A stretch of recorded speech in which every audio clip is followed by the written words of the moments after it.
in the near future, are you looking for any political ambition and or entering into politics?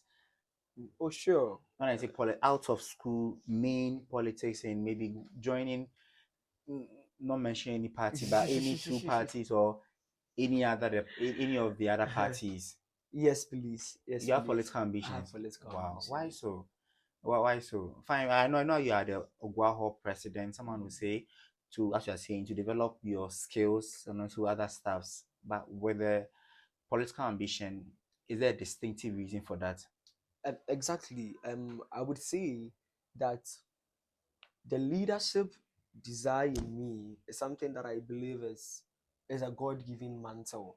So it goes beyond whatever personal incentives I want to get from it. And it would interest you to know that I had the dream and the desire to be president even when I was in senior high school. When most people didn't even know about JCRCs and SRCs. So, I Okay. mean, in the senior here in the Here, university, you yes. dreamt of it, or you Back then planned. in the senior high school. Wow, I was even about to ask you. Ah, I yes. see. Back then Okay. in the senior high school, Then that explains your political ambition, which means you are very passionate about leadership. exactly. I always say that, you see, um, leadership, it's, what distinct or what distinguishes most countries is based on leadership. And that is something you can't take away from them. I always draw this reference and inspiration from the United States. Look at the time they got independence.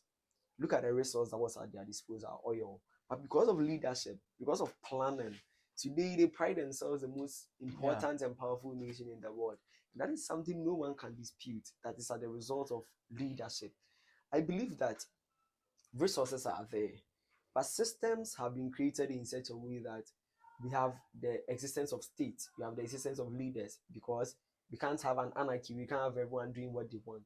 But most importantly, if the people who are in charge of these very scarce resources are people who are not passionate about the well-being of the ordinary people, then we are as good as dead. It's better we don't even have this leadership Exactly. at all. So as a young man coming from a very humble beginning, in fact, very difficult starts and everything, I understand what it means for people to go through all these hardships, and that is what drives me to be a leader.